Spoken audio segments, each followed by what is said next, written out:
Neste sexto episódio sobre o TGV em Portugal, vou falar sobre o financiamento, como eu entendo que deve ser feito o financiamento do projeto no nosso país. Para percebermos esta situação melhor, queria fazer referência a uma situação que é muito importante esclarecer e perceber. É que nos 4 modos de transporte que existem, transporte aéreo, ferroviário, rodoviário e marítimo ou fluvial, os investimentos no modo ferroviário são sempre bastante pesados, sempre, em todos os países do mundo isso acontece. E a execução desses projetos tem sempre um médio e longo prazo, não são investimentos que tenham uma visibilidade no ano seguinte, demora sempre bastante tempo e são sempre bastante pesados, como disse.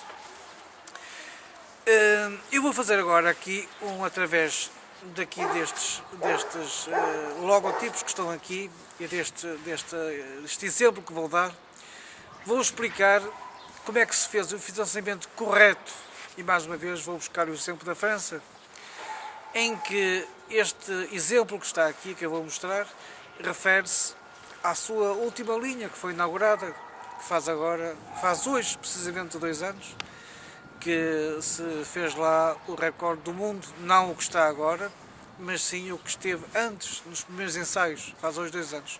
Estou-me a referir à linha Paris-Strasbourg, a Langue de Vitesse Est, em que já está concluída, como disse, a primeira fase. Falta agora terminar a parte que vai levar até Strasbourg. Os valores que estão aqui referidos neste exemplo que eu vou dar são os valores que estão referenciados de custos para a linha Langue de Vitesse Est, para a primeira fase. Como se pode ver aqui, todo o projeto custou 3.125 milhões de euros. Aquela infraestrutura pertence à RFF, que é a mesma coisa que refere em Portugal. E a RFF entrou com 682 milhões de euros. Portanto, está correto, a infraestrutura pertence a esta operadora da Infra, em França, e ela entrou, então, como disse, com 682 milhões de euros. Em segundo lugar, vamos ver 3 situações.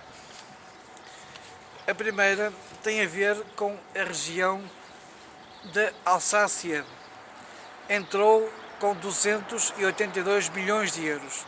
Esta foi uma das 3 regiões francesas que participou no investimento. Como nós sabemos, em Portugal não temos regiões administrativas, como existe em França e em Espanha, com outra dinâmica diferente. Mas lá o Estado francês, que eu já vou dizer qual foi o valor que investiu, mas as regiões também investiram. Portanto, a região Alsácia com 282 milhões de euros. Em segundo lugar, ficou a região da Lorraine, com 254 milhões de euros. E em terceiro lugar, que investiu menos, só 124 milhões de euros, foi a região Champagne-Ardenne.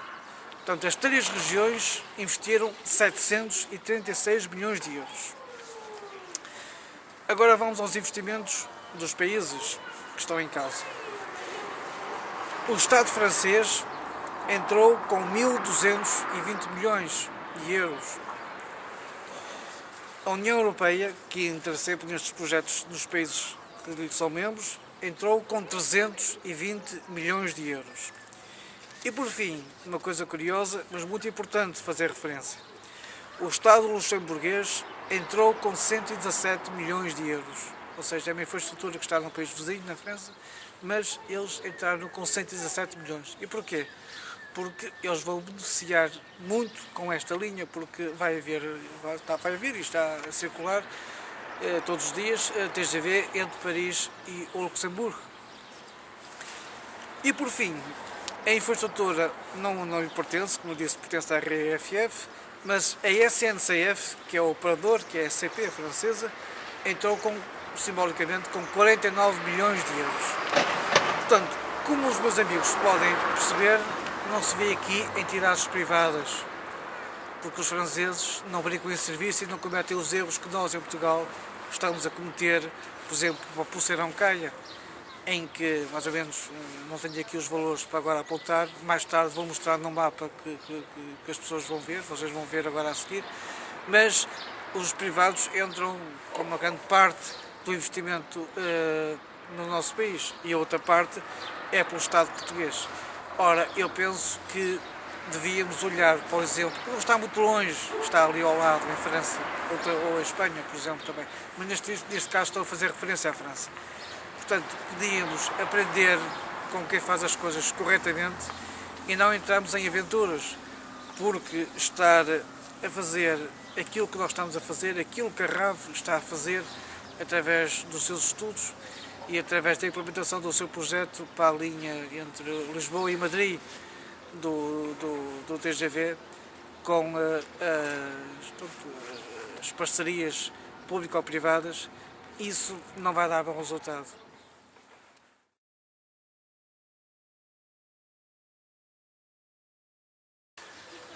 Como disse há bocado, no nosso país nós não devemos entrar em habilidades no sentido de arranjarmos o financiamento para a situação que agora o nosso país tem, que é uma situação muito complicada a nível de finanças públicas. Mas isso não invalida que tenhamos que fazer as coisas como deve ser, como os outros países fizeram. Portanto, na minha opinião, em Portugal só deve estar naquele investimento o Estado português e os valores da União Europeia que estão destinados para estes projetos. E como é que as coisas podiam ter sido feitas? Na minha opinião, quando eu, na altura, e eu depois mais tarde, nos episódios mais à frente, hei de mostrar através do projeto que fiz, a Grande Vitesse ao Portugal, que é assim que ele se chama, as pessoas podem perceber que se o Estado português, na altura, e eu estou a falar há mais de 10 anos atrás, tivesse pensado a tempo e horas neste projeto, tinha previsto e tinha orçamentado todos os anos um investimento X para esta infraestrutura global, não estou a falar só da linha Lisboa-Madrid, mas sim para todo o projeto do TGV em Portugal. E através da dotação financeira no Diário da República, todos os anos no Orçamento Geral do Estado, o Estado português inscrevia X milhões de euros para este ano, vamos investir X milhões de euros para este ano, no ano seguinte, mais outro valor. Portanto, porque estes valores são sempre valores muito elevados que não se conseguem fazer num ano só, nem 2 anos. Isto tem que ser um projeto para 10, 15 anos. Ele tem que se pagar, os seus custos de investimento têm que ser 10 anos, 12 anos, 7 anos, 5 anos, conforme os casos. Portanto, nós tivéssemos a tempo e horas feito as coisas como deve ser, hoje já tínhamos a nossa rede praticamente feita e os valores que íamos pagar eram muito menores do que aqueles que vamos pagar no futuro. E isso é uma realidade que hoje se pode constatar e que existe por culpa nossa, porque não sabemos planear a tempo este investimento.